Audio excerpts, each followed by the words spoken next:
Hey everyone, Chris J here from Blue Coat Foundation. I sat down for a podcast conversation with Joe Cirrito. Joe's a New York City native who was inspired by his friend, fallen officer Dominic Pezullo, to move to Los Angeles, California and become a police officer. Since then, he's accomplished tons of endurance runs like marathons in full uniform and ultra marathons. He's ran from Los Angeles to Sacramento in full uniform and leads a yearly 24-hour workout on 9/11 named The Dom after his friend. Joe and I frequently have long conversations about what inspires us and leadership and about when the next endurance run is. He has a lot to say and a lot to offer when it comes to strength and dealing with physical and emotional pain. And behind his endurance runs, there's a deeper message that I don't think even Joe himself has corralled. Talking to Joe leads to great conversational points of conjecture and forces self-reflection in a way that is simply inspirational. I hope you enjoy this podcast.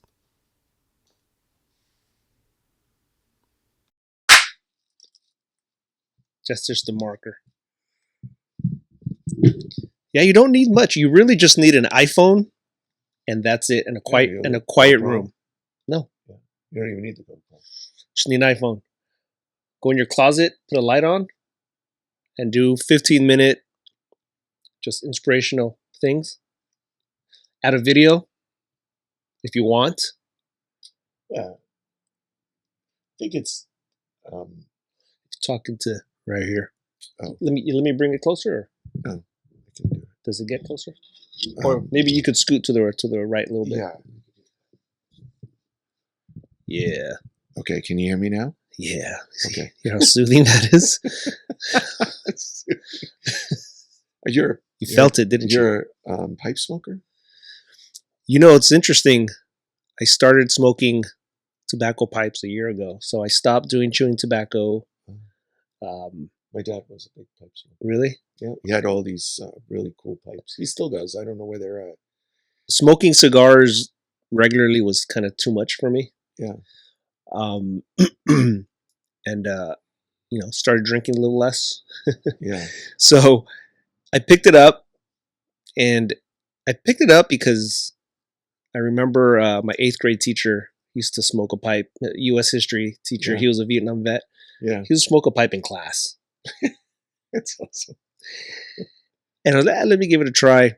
Yeah. It's kind of great because, first of all, it's not a large commitment like a cigar where you're just committed to this big. Yeah. And also, on patrol, how many times you got to throw that cigar out and run out? Right. It kind of sucks. There's no real downtime like that's yours. Right. The other thing is that it has so many different flavors. Yeah. That's something that I miss when I was a kid. If I have memories of home young, it would be the smell of my dad smoking a pipe, and he would have different tobacco. Yeah. And it was nice. Like I enjoyed the smell. Another part of tobacco smoking for me is the process. It forces you to slow down. Does it? Yeah, well, because there's a method to packing. Yeah. There's a method to breathing. Yeah. And to how you smoke it. There's a method to lighting it and keeping that cherry lit. Yeah. You have to clean it. Yeah. After. So, and there's so many different styles of pipes and different flavors where you could, some of them bring, like the type of wood, bring out flavors. I'm not that crazy into it, but I'm kind of getting into it a little bit, As you can see, I have a little collection. Yeah, I know. I was one of the things I saw when I came in, and right away, it brought me to my childhood, my home, because my dad had a very large collection of pipes from Europe, from everywhere. Yeah. And probably most of them were for show, but he had his few that were favorites, but he had his work pipe. He had his evening pipe. And he was calm, and but I just loved the smell of it, especially when he first lit it and he's puffing and getting it going, and you could smell like if it was apple or whatever it was, and it just smelled good, and it gave me like a a secure feeling. A lot of people say that, very nostalgic of like their grandparents smoking or their Yeah, parents I smoking. felt secure. Like I'm with my dad. Everything's okay. I mean, now I look at it. That's one of my childhood memories that I miss. I miss that smell. So it was kind of cool coming in there and seeing that. It was cool. You know, I've tried to do a quick smoke, or you know, because I got this new flavor or whatever, and I'm trying to hurry up. You won't enjoy it if you're trying to hurry up. You have Yeah. to. Your checklist for the day has to be done, or you have to be just resigned to like, I'm done with this checklist today. Yeah. Because if you're not, Yeah. you are not going to enjoy that sit down. Right. That's what I love about it. And you could put it down and come back to it. You It's know, great. well, we'll have to one of these days. Well, at Olympic in the little we'll just give it a go. No, just and get a picture of it. Like that will be a good memory. Something different. It's nice. I'm glad I picked it up. Screw the cigars, man. I think that's I still love my cigars. I got my cigar box right there. I have a couple, but you know, I don't smoke. No, I like it. I like it. I just picked one up over in Rome. Yeah. Yeah, that was my treat to myself. Good for you. Yeah. No, it's cool. Yeah, that feeling of comfort and peace that you get, because it reminds you, like, I get the same feeling while I'm smoking it. Because I've learned, you have to learn how to smoke a pipe. Yeah. I've learned that you have to slow down, and then you know that that moment is all that matters, because if not, you're not going to enjoy that bowl. Yeah. I've probably helped my dad. I'm thinking, you know, because he was a very fast-paced brain. He's slowed down way too much now, but maybe that's why he didn't set of cigars or whatever. Yeah, it's helped me kind of meditate and ponder a little bit and read, enjoy my coffee. Yeah. So, I mean, if you're not a smoker, then I wouldn't say start, but you could sit next to me, Joe, while I'm smoking a pipe. And I'll just be like, you know, you think of like the old cowboys, you know, their saddles when they take the saddle off the horse and they're just out there in the middle of nowhere, and they're just having their pipe, smoking it. And just you know, I have one for work. I have a corn cob for work. Really? Yeah, that I've kind of just stepped outside, lit it, and we got a call, and then you could just put it on the table. I could put it on my visor. It'll turn off, and you go back to it, and it won't stink up the shop. Nobody will complain. Yeah, you know. Yeah. So speaking of make the shop smell a little speaking better. of your dad, you probably got his mind then if he was fast paced. So, you know, you at work, you want to talk about fast paced because I've worked with you, and then I stopped myself from saying, "Joe, slow down." I can't. Why? You just be you, right? You're go for sure, and then you also your ideas of what you want to do.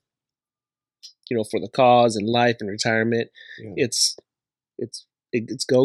It's like what's the metaphor? It's the metaphor I gave you with those super bouncy balls. Yeah, and you put 1,000 of them in a room and you shake the room up. That's your brain, right? Yeah, that's my brain. And it's a hurricane all the time. You're also thinking about the next endurance run, the next freaking ultra marathon. So given all that stuff that's just rattling around in that brain of yours, where do you find peace? You know, that's funny because on the drive here, I was on the phone with Janine, and lately my brain has just been all over the place. You know, just finding when we're talking about my dad and you know life stuff. My dad's getting older, and we all knew it. He's been diagnosed with dementia, and it's been really hard the last few days. Just I've been really thinking about it. Age, getting old. You know, I'm going to be 57, and I still feel like I'm 25, and I still have so much to do in life right now. I got so much to do, and I put all this pressure on myself. So to get back to that question, it's like sometimes when I just put my head on a pillow for 2 hours, because I only sleep 3 or 4 hours a night. My wife can contest to that. I don't sleep much, and my thought is, you know what? When I die, I'll be sleeping forever, so it's okay. But right now, while I'm on Earth, I just want to go. I just want to be able to do things and accomplish as accomplish as much as I can, with life. Um, so relaxing wise, it's probably when I just put my head on the pillow and I'm out, Chris. That doesn't count. I'm out. That doesn't. Well, I guess it does. Well, But the other okay, thing, what's the conscious and awake when I'm running, when I'm out there on a trail and I just start thinking, and I think that's when my brain is really clear, come up with different ideas. Um, I'll sometimes imagine I'm somewhere else, and really my brain starts focusing that I'm somewhere else. So I think being on the trails is my relaxation and place where I get the most out of everything. take us to one of those somewhere else's? Like recently or the past or Where is somewhere else? Well, I mean, my brain, I can imagine that I'm somewhere in a whole different place. Like one of my goals is to uh, go to Sicily. It's where I'm half Irish, Northern Irish, Ireland, and Donegal, Ireland, and Palermo, Sicily. I've never been to Sicily. I've been to Italy, but I've never been to Sicily. But lately, I've been just having these. Well, if I'm gonna run, I'm thinking I'm somewhere on the plains in Sicily, in northern Sicily, and the vineyards, and I have like a stone house, like a small house, and I have these goats and coos and stuff. Like I'll just imagine I'm in like a whole another life or something. So, And then next thing you know, you've done 10, 12 miles. yeah, easily. And then I need to get back because I'm late and promised Janine something. Like, oh shit. So I'll get yelled at later, but I think she's come to terms with me now. You're so opposite of me. So my piece, I have to actually stop and meditate, smoke a pipe. Right. Sometimes I have a hard time differentiating where the line is between just kind of being at a slow pace piece and laziness. Yeah. Do you have an No. ounce of laziness in you? No, I don't. I wish I did. I wish I could just sit. I can't even sit through a movie or like an hour show. I have to get up. I have to move around. I have to pick things up, do something, and then I'll come back to it. So sometimes a movie that is 2 hours, it's going to take me like a week to get through it because I can't just sit. It's difficult for me to sit. Yeah, if you ever had the pleasure to work with Joe, you could tell that on the police radio when you're working an overlapping shift with him. Yeah, 20 Adam 1. Send it. Stack it. So how does that play out with when because you've done a whole bunch of ultra marathons. You did Project Endure, which is when you ran from Los Angeles to Sacramento. There had to be, there's only so many places, or maybe not, that your head could go to avoid the physical pain of running over 400 miles in one go.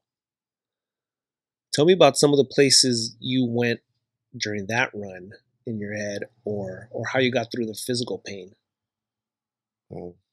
Well, Project Endure was like it was a growth experience for me. It was like a real inner outer experience. kind of get now when they talk about mindset and that you can accomplish anything. That was a true test. I mean, indoor, I think I understand what indoor is after that. I have a new perspective compared to when we were before it was all starting and we're thinking about what are we going to call this, right?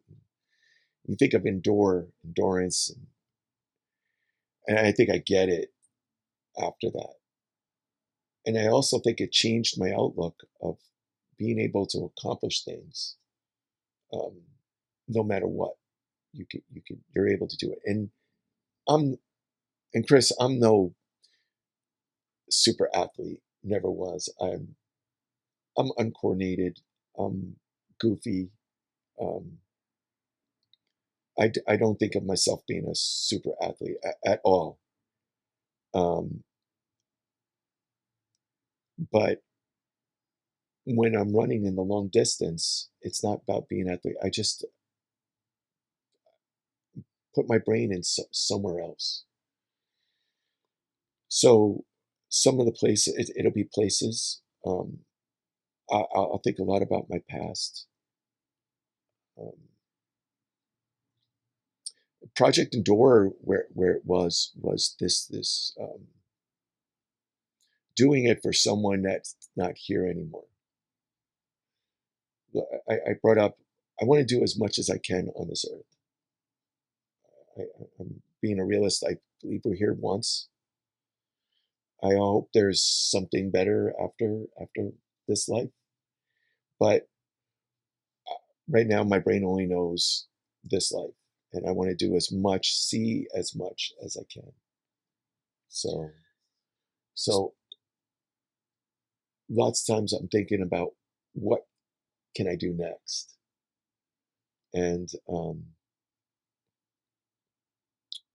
and then all of a sudden my brain just starts going, you know. So in Project Endure, a real push, you know, Dom 9/11, um, here is this human being, and there's so many, but I relate with Dom because I knew him. And 1 minute he's on his post. He's a brand new police officer. He's on his post in New York, Hell's Kitchen at the bus terminal, standing there. And then the next minute, shit's hitting the fan, and he's getting called in, and basically he's volunteering to go over there, and he doesn't know what he's going to get himself into. And then 30 minutes later, he's trapped, and some hours later, he's gone. And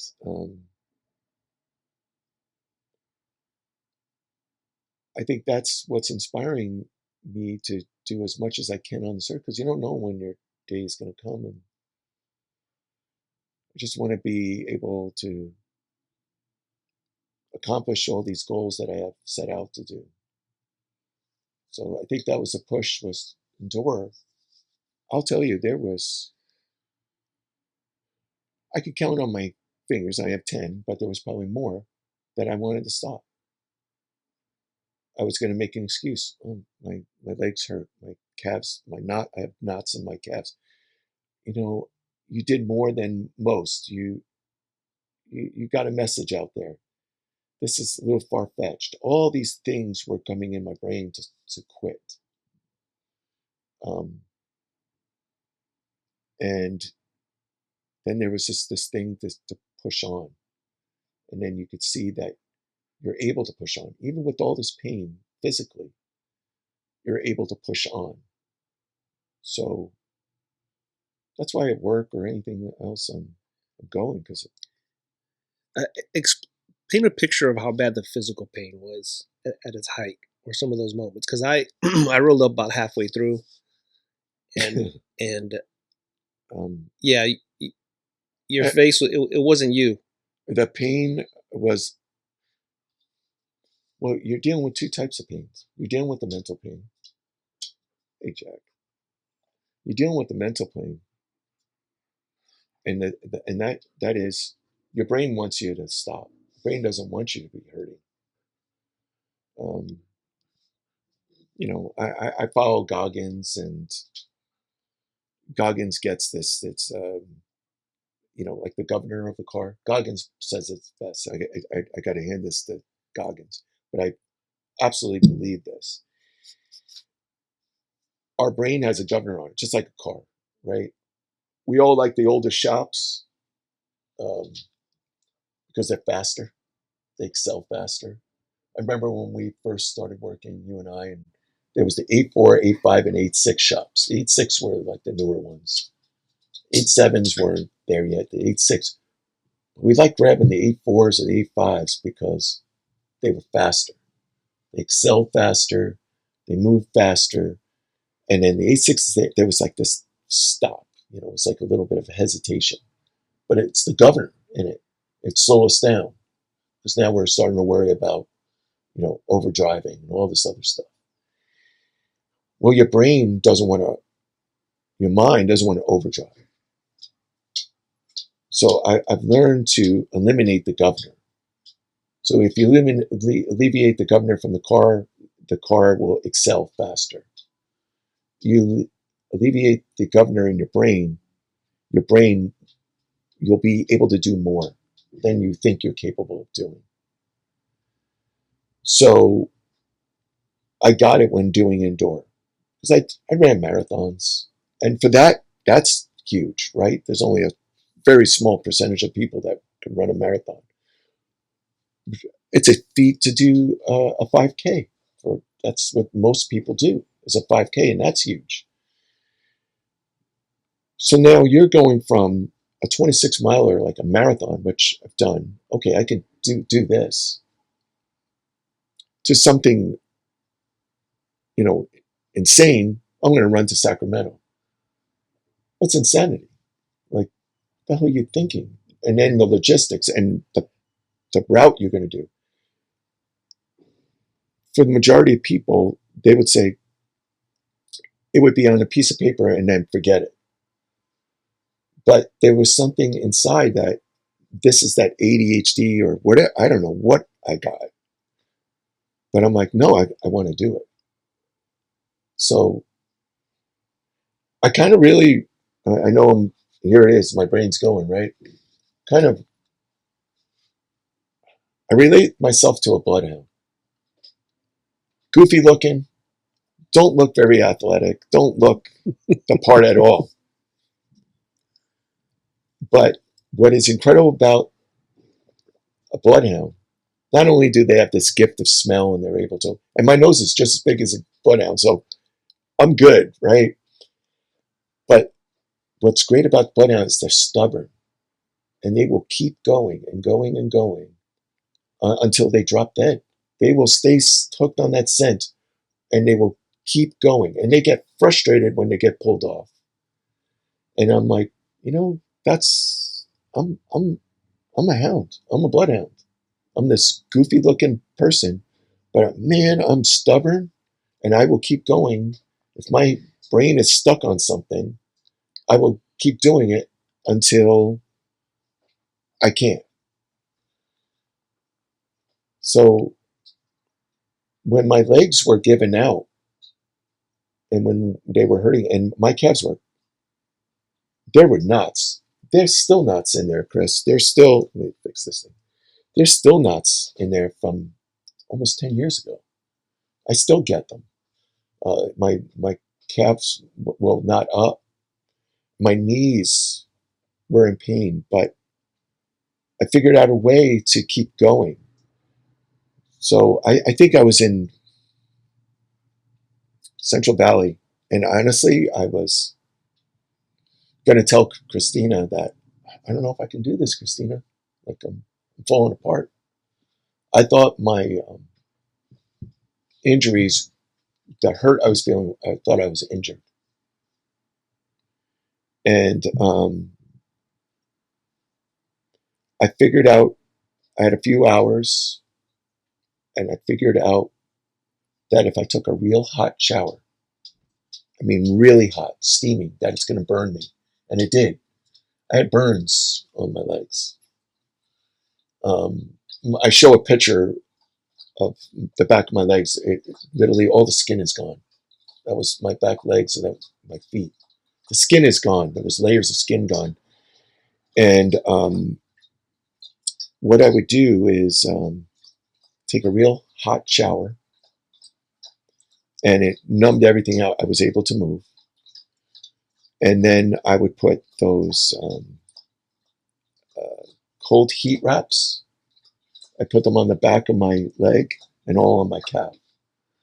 And I had burns, and I still have scars on the back of my legs. They're all scarred up from doing this. But I was able to move. I was able to keep going. There was a day where, before I figured this out, I was walking a lot of it. And then I would go through so much pain because you'd see people, and I'm like, oh, fuck, I can't be walking. I'm being a bitch right now. So I would start this slow pace because I'd see people. And then I'm dealing with agony. Agony is, I can't even explain the pain. I mean, I had tears in my eyes. And as soon as it passed the people, I would just get back to the walking. And I'm like, I don't know if I can make this the next day. And I'm going to have to tell Kristina, and I'm letting all these people down. But my body is failing. And figured it out. Let me take a hot shower. Let me see if this will work. And it did. It got me through the next day.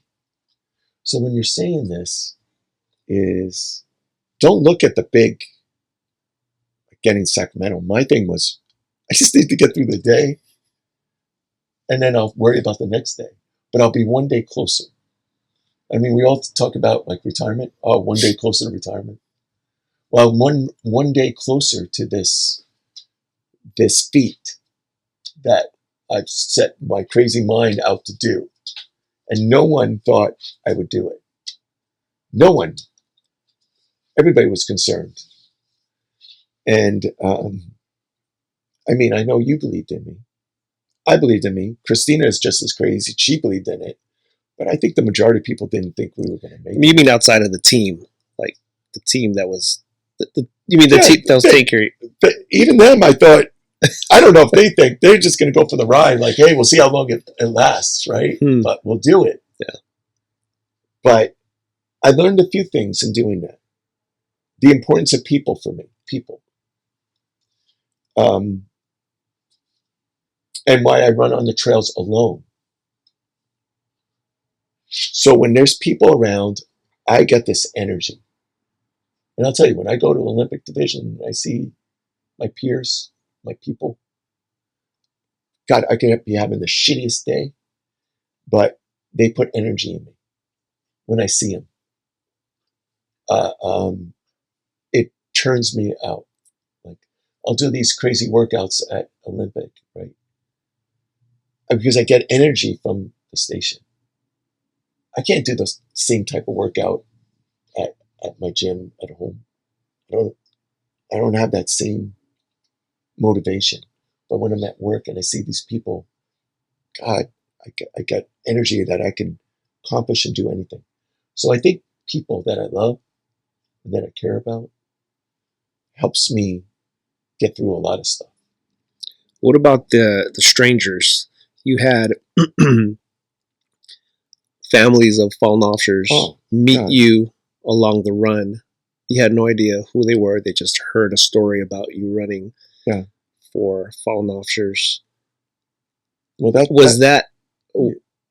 ahead. Yeah, was that a very different a different emotion for you than people you know? Absolutely. It was and that's where I think I got this feeling, and even at work.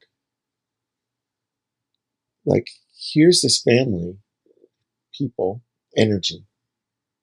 The energy of the people that were there. Here's this energy.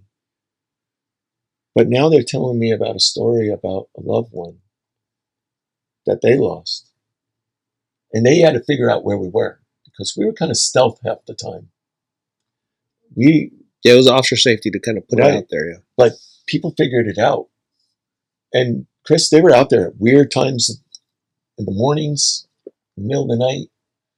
But they'd be out there, and then I would hear for a few minutes their story about who they loved, who they lost. And then you're running in their memory. And they appreciate you so much for doing what you did. That's crazy. And when you all of a sudden you hear this, you're feeling like, I can't even do another mile. I can't even walk another 10 feet. But then you hear this, and then you're like, stop being a bitch. Stop feeling sorry for yourself. You're alive right now. And this family is out here. Who knows how long they've been waiting to just shake your hand, to give you a hug. And you're going to cry because you're tired or you're hurting. But they lost someone that they love. And I guarantee you that person that is gone, is not here anymore, would love to be in your shoes right now and be able to do what you're doing. Feel that pain. And do it. Get it done. Do it for them. God, it right now, charges me. Do you remember any of those families specifically? Any of the officers? Yeah, there's one that, God, there were so many. Okay, I mean, and then,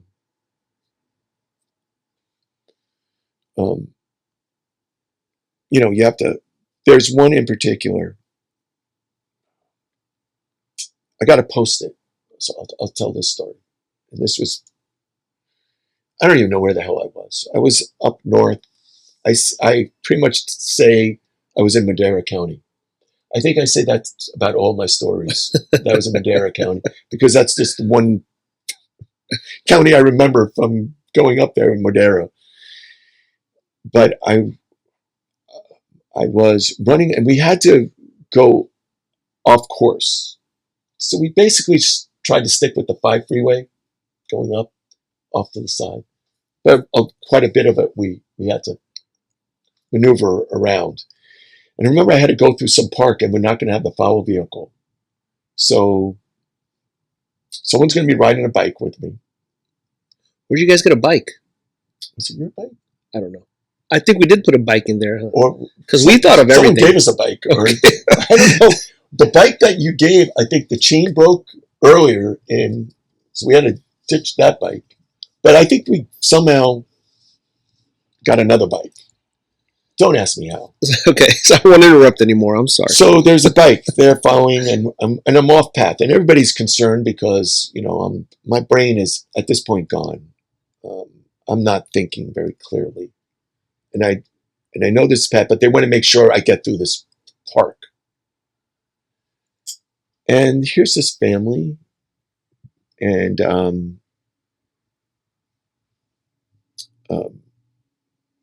and maybe we can stop this, and I'll pull it up because I think I have a picture of it. I could read it.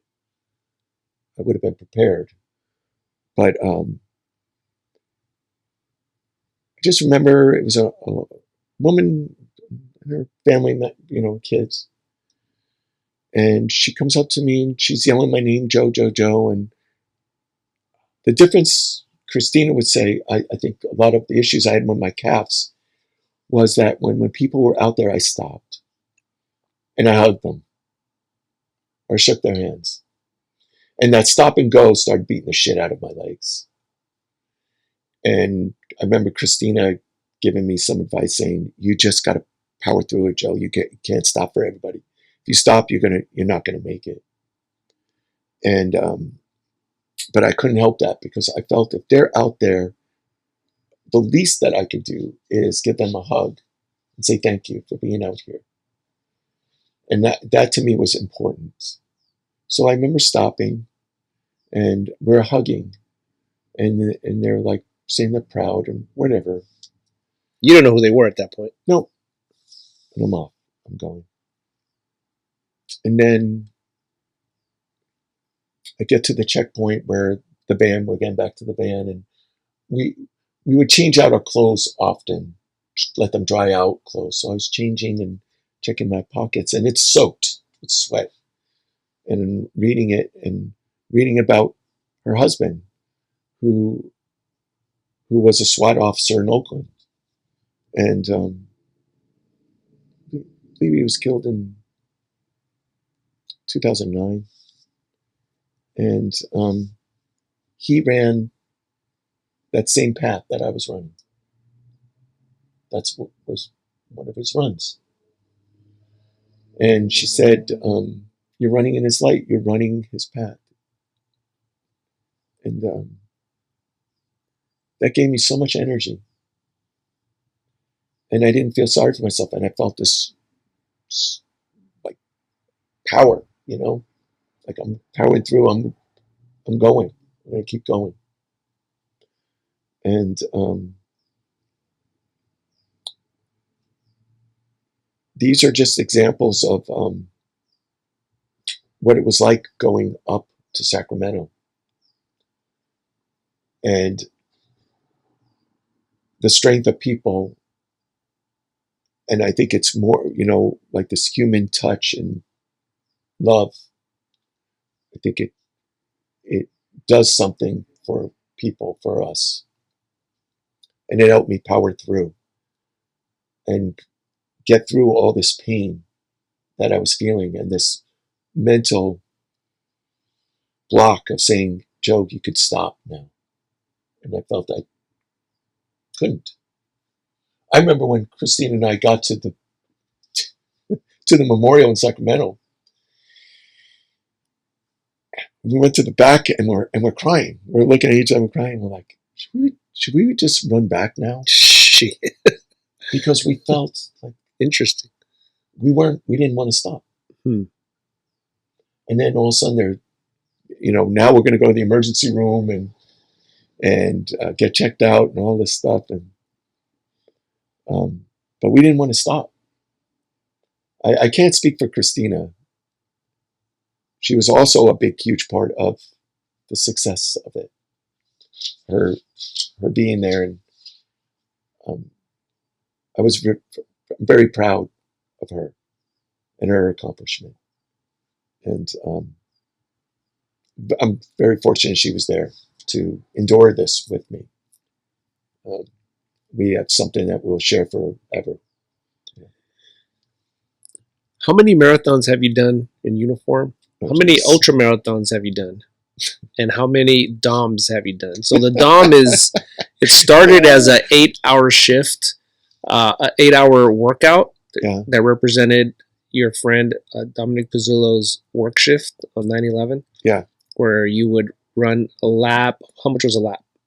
A lap was less than a mile, right? Yeah, it was 0.61 miles. 0.61 miles. And hold on, Chris. I want to give Lieutenant Robert Humphries some credit. That run that is at Olympic, something that I want to do before I go. I want to call it the hump, because Humphries is the one that put me onto that.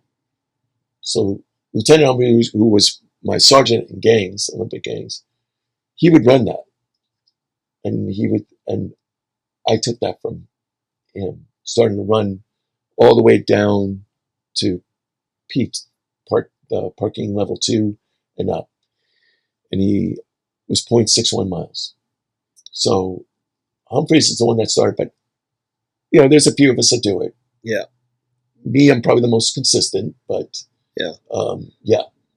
So 0.61 miles. The DOM, 0.61 miles lap, and then you did like a 5-story stair climb. Yeah. With the fire hose. Yeah. Started off as an 8-hour shift. Yeah. And then you moved it up to the whole day of 9/11. Yeah. You're crazy. Yeah. So Absolutely. how many marathons have you done in uniform? How many ultra marathons have you done? How many DOMs have you done? Okay. I can't keep count. I don't know. I really don't know. I remember, Nayeli and Angel Farrell, they gave me a plaque, and they kind of, I guess, kept the statistics for a while. Yeah. And that was a shitload of miles. When I look at it, I'm like, holy crap, that's a lot of miles. We got to figure that out. Yeah. I don't think we'll be able to. I really don't. But it's okay. Because it really,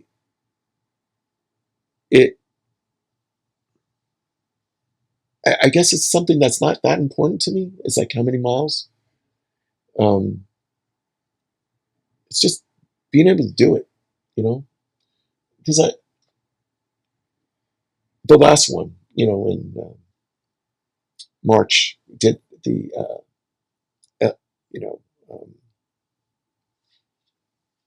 it was a good one, the marathon. It was to do that with Jimmy Gov and everything was pretty awesome, And do I still have some more? I said, oh, that's going to be the last one. Do I still have more? Yeah, I got to say yes, because there's going to be something that's going to spark it, and I feel like I have to do something. So I'll never say it's over. I'm not going to say that anymore, because it won't be. Even when I retire, there's going to be. I just want to keep going. People joke the Forrest Gump thing. Shit, if I could do it, if I was able to just do that for the rest of my life, just go and run, I would do it. I would freaking do it. I would do it here. I would go to Europe. I would love to run around the world. I would love to be somewhere in Mongolia and running, in the desert, right? Because you know what the coolest thing is you really see the world. Like, I'm not a native Californian. I'm not. Grew up in New York, came here, but I could say I know California because I smelled the cow shit. I smelled things that people don't smell on that run up. I saw things that majority of people don't know or never saw. I literally went over the Grapevine and saw the beauty of the Grapevine. And those are the photos that are in my brain. So when I drive over the Grapevine, I look at the Grapevine very differently now than I did before this. Can you describe one of those brain photos? Just the mountains, the greens, the smells, the different plants that are out there. There's distinct smells. Something funny with the Grapevine is I remember going over it with Endora. I did it twice. I did it with the Bakersfield to LA. I ran over the Grapevine the opposite way. For the Onion Field run? Yeah, the Onion Field run. And, I loved that one because, Ishmael Carlos was there. He was out there running it with me, Schmitty, Nayeli, Angel. That one was just great, having that camaraderie with people. I won't forget that. But the first time going over it, I was going over it. It was freezing cold. And the wind was insane. Who'd you have with you? You had Oropeza? No, I think this is group one. Again.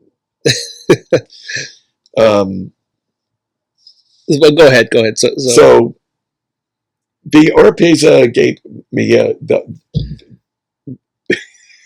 that's over a beer. It's not over a podcast. That's guys. Yeah. I love those guys forever. Those guys. Just making things. This happen. One was with Rich. Yeah, Medina was there, right? That's right. Rich was there. Rich was great and I think I said this to Rich. So I'm going over, and the wind I'm getting blown over. Wasn't Galicia there? Yeah. Okay. And that's right. The brain, I could not. That was 2 years. Sorry to interrupt. Yeah. That was 2 years after their incident. Yeah. Medina and Galicia, now Lopez. And I think it was important for them to be, we were this first leg. I had forgot about that. That's very interesting. Yeah. And I remember Richard. So I'm going up and the wind's blowing me down. I'm like, how the fuck am I going to get this done? Because I got to get up this mountain. It's 40 miles. I got to do a mountain range. With the wind against you? With the wind blowing, and it's freezing. It's freezing cold. My hands felt frostbitten. Do you have like Dumb and Dumber boogers on your face? And then the worst part is, of course, you're not prepared. So I didn't have proper gloves. I didn't have anything. I'm freezing my ass off. I'm like, we just started. This is the second, this is the first day, first full day. Now we're in the middle of the night. No one's out there. No one knows what the hell we're doing. I think there was some sheriff that drove by and he's like, you guys all right? And we're like, yeah, he's just like, I'm out of here. You guys are good? I'm out. He doesn't know what the hell is going on. Some schmuck is running behind a trail van. And then a big bus behind us, right? And, but figured a way to do it. So I started seeing so your memories of the Grapevine, which I'll never forget. It was so cold that little rodents were frozen on the street. This is what I mean. When you're driving, you don't see this shit. No, I'm seeing frozen little mice and field mice, and I think there was I don't think it was a raccoon. I don't know what the hell it was. It was large. They're frozen on the street. And I'm like, what the fuck? They're frozen.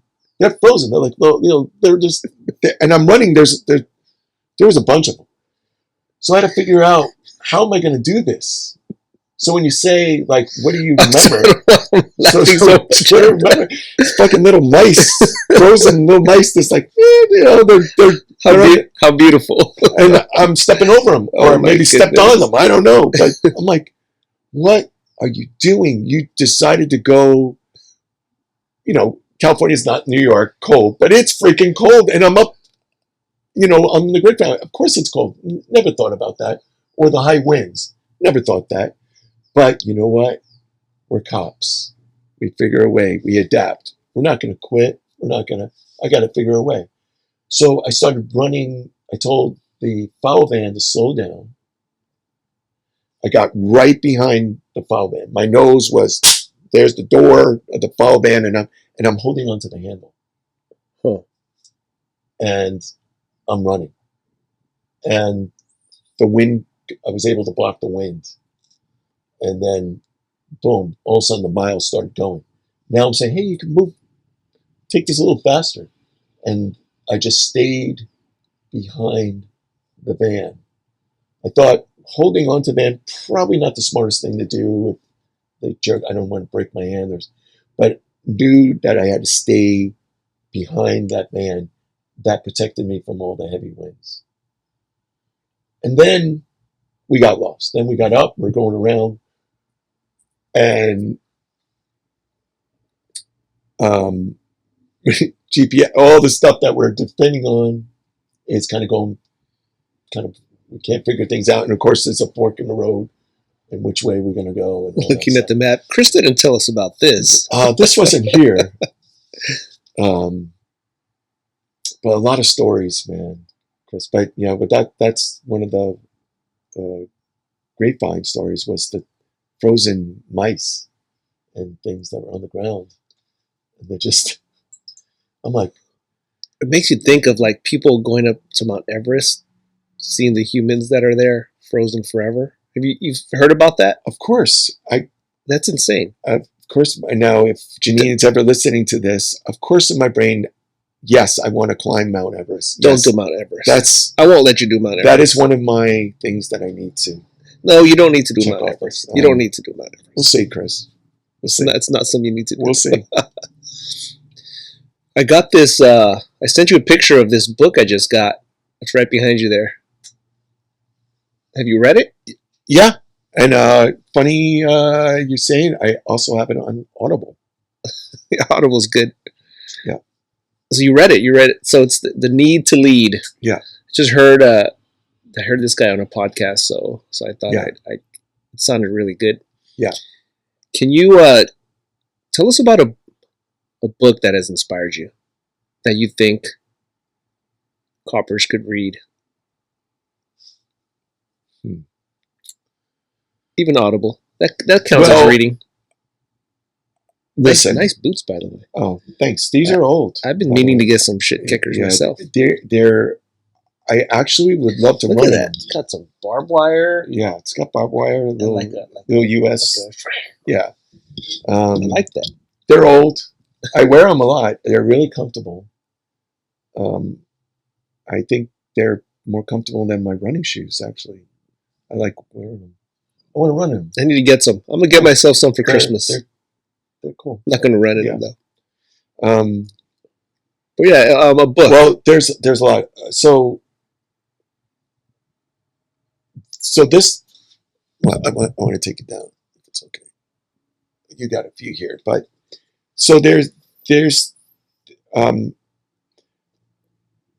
Jocko Willink, of course. He has several books out, and Jocko's all about team. He's a team guy. He was a SEAL, but he was a leader of teams, and he's about team building with people. Of course, David Goggins is probably someone that I really look up to. He's at a whole another level. That he's phenomenal in his mindset and the things that he's endured in his life. But he's about, if I want to look at self-improving, I'll read his stuff. It's rare with podcasts. He's very different. But I'll follow his stuff. But that's a lot of self-building. But for us, team building is important. Working as a team, team leadership.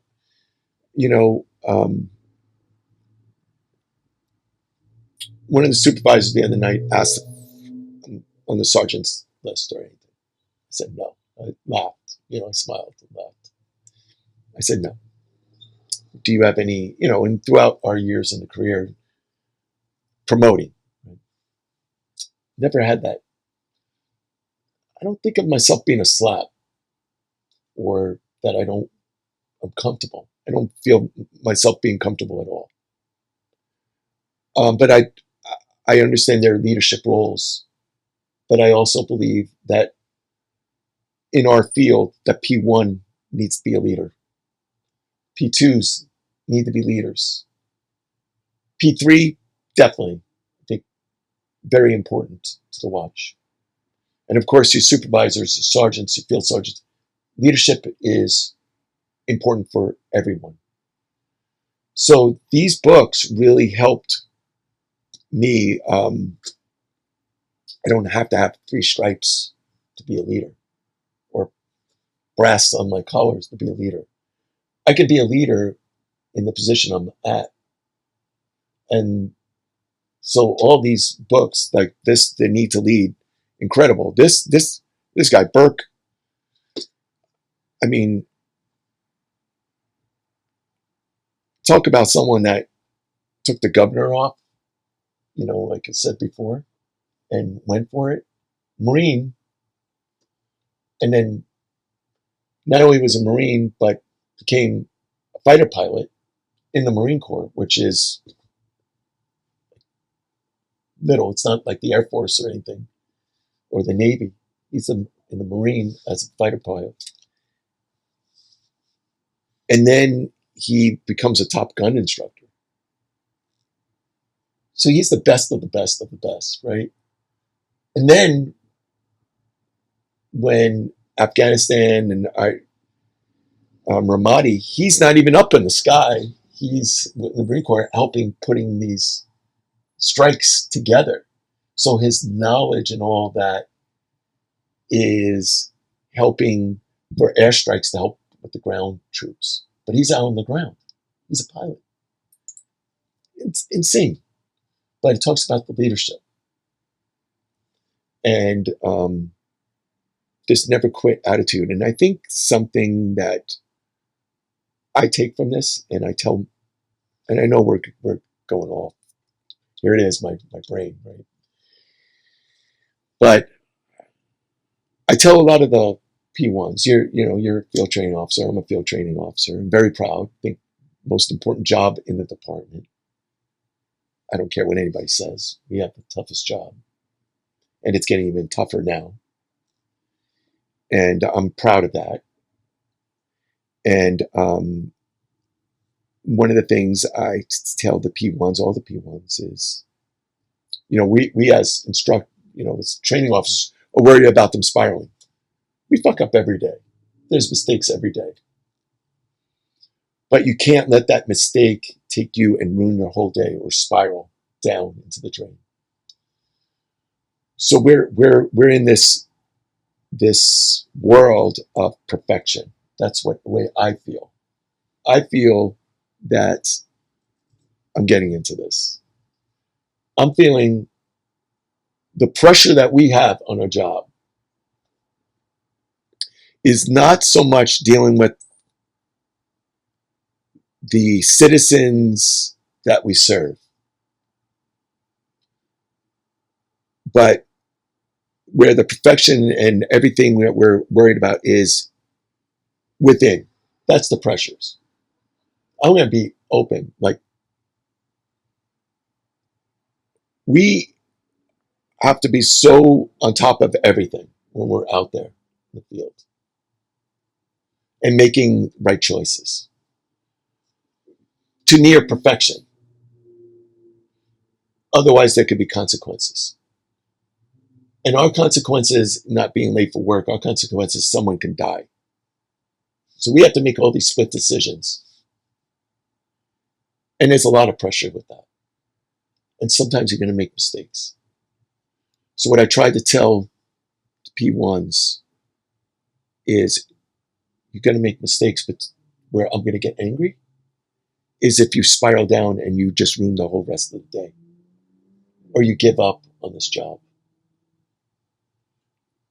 The importance and what I learned from these books in life is, shit's going to happen, but you got to get up, you got to dust yourself off, and you got to go forward. Okay, that's the Rocky, right? Rocky is, life is tough, but you got to keep moving forward. You're going to get knocked down, but you got to keep moving forward. Well, that's what it's about. And as a leader, you're going to make mistakes. As a leader, don't back away from being the leader. Learn from your mistakes and then keep moving forward, become a better leader. Right? You're going to learn from your mistakes. So these books, here it is, this guy. I wish I could be this guy. I would love to be in a fighter pilot, right? Be fucking Maverick. I would love that, right? That's feeling that force and all that. But here's this guy, he's in this, but he makes mistakes. He's just like me. He makes mistakes, but he learns from them. And he's continuing to learn. So that is something I think is really important with leadership, is that we learn from our mistakes, and that we, you don't have to make excuses about it. So I guess I'm relating this to our field. You could relate this to anybody, But for our leaders to understand that mistakes are done,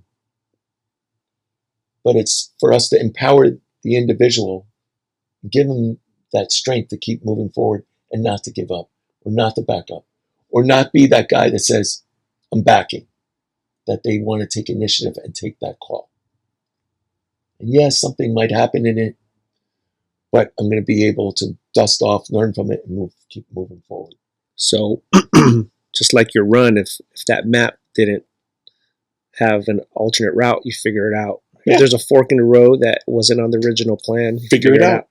If there's way too much wind, hey, we got a van, let's move that in front of it. Let's figure it out. if there's nothing to hold on to, it's really up to the individual to find that inspiration, whether it's from strangers or from your team. Yeah. If you have the will, I mean, we hear these terms, right? And listen, I think society is becoming easy, right? I mean, we have this little device in our hand that we can look information up and get it immediately. It's not a lot of effort.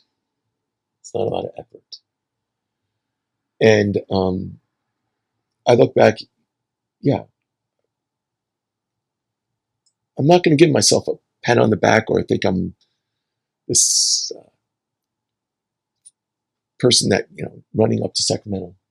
Fuck that, Think about 1800s. Think about the wagon trains.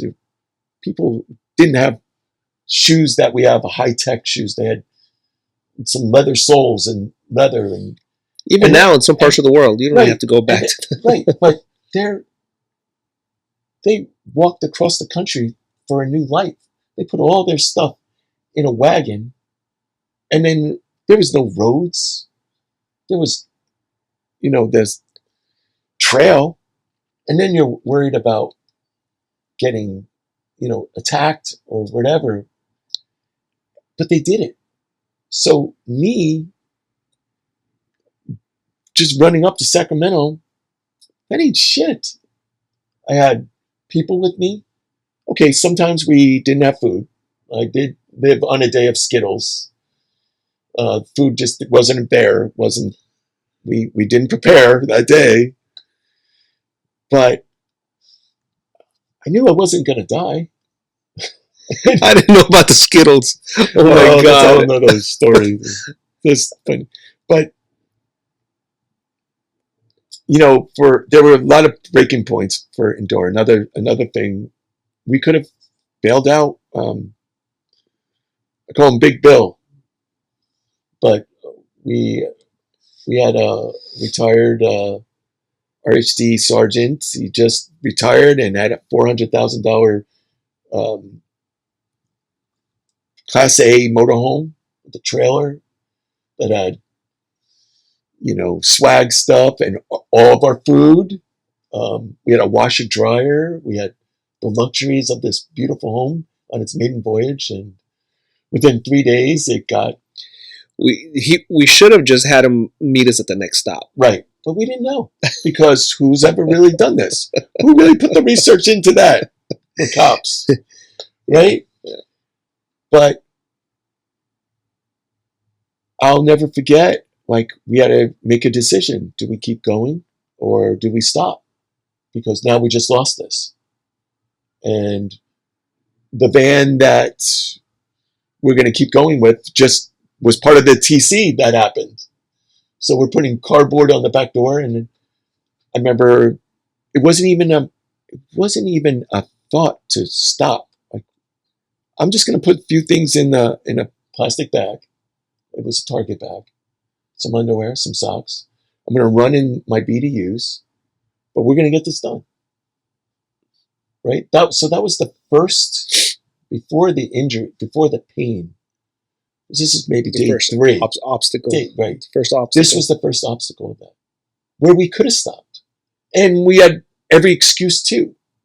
We could have definitely articulated, or if people asked, well, oh yeah, that makes sense. Yeah, you had to stop.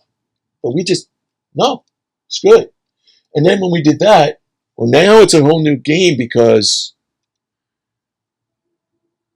we didn't have the food source. Couldn't cook things up. And yes, there was one day I lived on Skittles. And then the funny thing is, someone was putting. I didn't tell the insurances that part, by the way. So I remember putting up, and then people would stop because they thought I liked Skittles. So no one brought food. Everybody was bringing Skittles. Because I think social media was just beginning to go. Yeah. Didn't ever understand. People are, yeah, Joe loves Skittles. He's running on Skittles. And then people would stop on the side of the road and give me more Skittles. So literally there was a day I had a sugar high for 24 hours easily. And Probably was the best running day. A lot of mileage that day, but it was all on Skittles. So yes, that. And then Kristina and I would have this saying, like the Vegas thing, what happens in Vegas stays in Vegas. Well, what happens in the trailer stays in the trailer. What happens? I mean, I'm saying it now. And Janine knows some of these stories, but Janine would have to fit. But I remember I was pissing brown. It was like Coca-Cola, and it hurt. And I yell out to Kristina, hey, if you start pissing brown, do you think that's bad? And I hear her snicker, and she's like, it ain't good, right? Okay, forget about it, because I'm like, there's no way I'm stopping.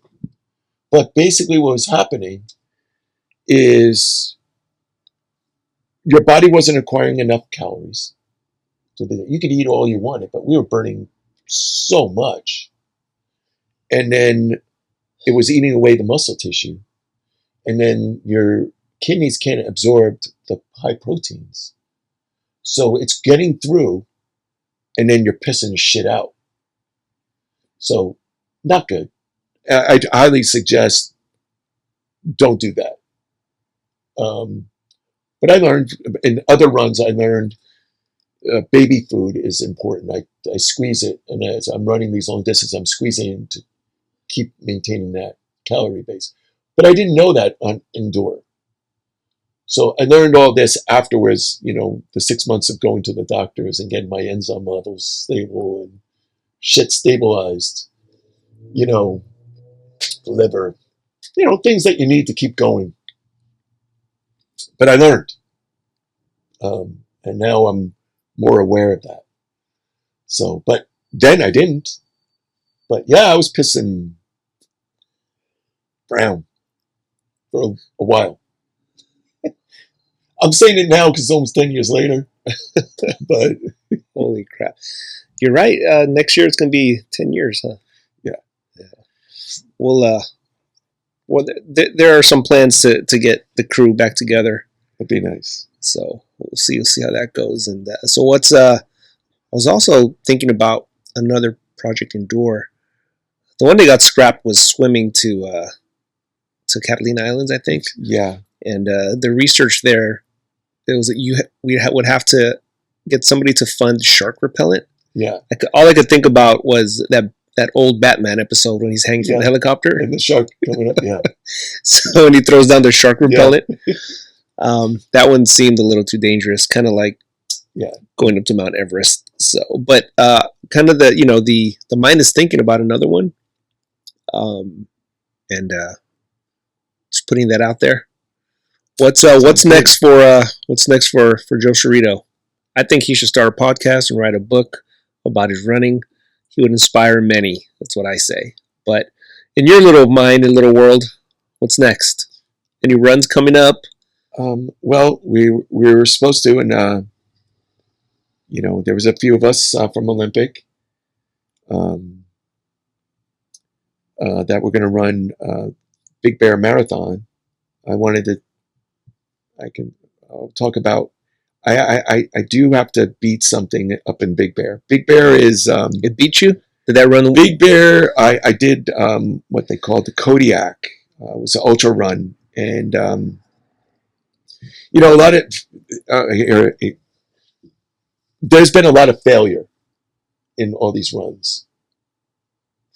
So I probably had more failures than success.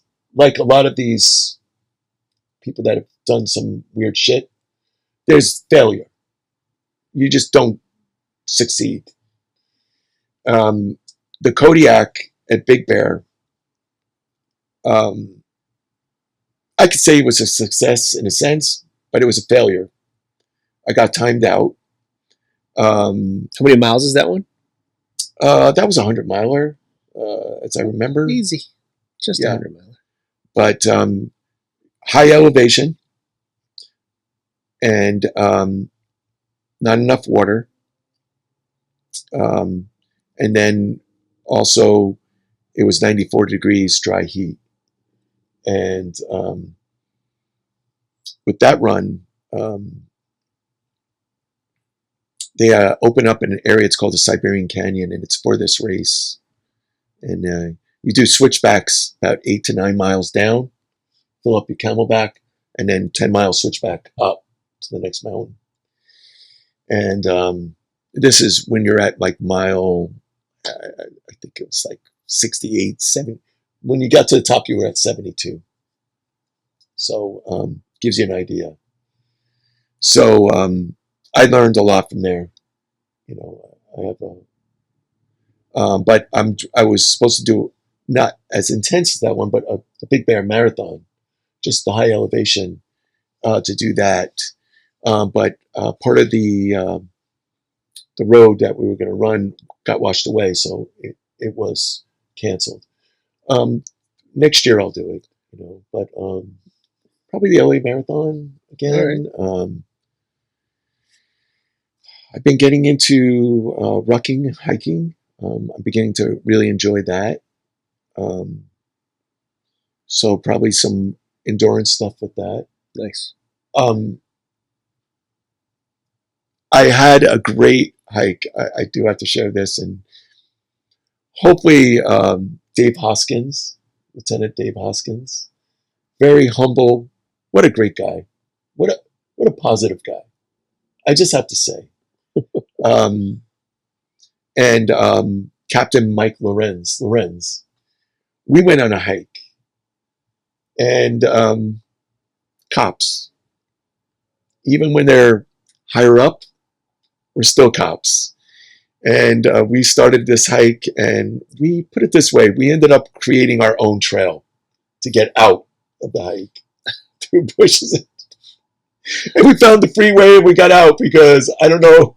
little might not want to admit you got a little lost, a little bushwhacking. I'll leave it at that. And but we made it. Yeah. And we have some good laughs and stuff. But I've been enjoying hiking lately, and yeah, I would like to do this extreme shit, like this see how far the body can go. Meanwhile, I'm over here smoking a tobacco pipe. It's okay. Hey Joe, it was nice chatting. Yeah, it was, Chris. This was a lot of good memories. This was needed. This was needed for sure. As always, I'd like for you to do a dedication to a fallen officer for this podcast.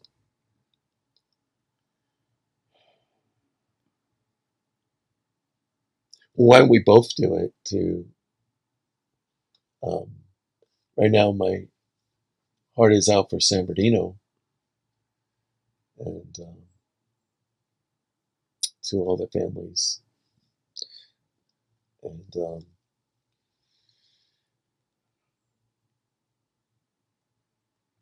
I think it's really hard. I feel for the San Bernardino sheriffs, that family, and I'm concerned about our own folks, with domestic violence calls that they go on. Was that on domestic violence? Yeah. Deputy Andrew Nunez. And is that it? Yeah. Yeah, right. And Oscar Moreno, I guess, had some. I worked the other night when this all happened, and Moreno, it was roll call, and Moreno knew that sheriff. Oh. And something will just leave out. It's like, hey, let's just be there for each other. And when we're out in the field and we're tired, and that last call comes out, let's all respond together. Let's get out there and take care of each other, so that we all come home. I think that's important, and we got to just keep pushing. That's it. There's something I tell my P1s, and leave this, is that we can ask for more resources, we can ask for more cars, but the only thing really the city owes us is a paycheck every 2 weeks. Otherwise, it's on us. But what makes us different is that we're able to adapt and able to accomplish that. And whenever I speak at 9/11 and I talk in front of the roll calls, I say I'm surrounded by the greatest people I know, because no one really knows what we endure every day as a patrol copper.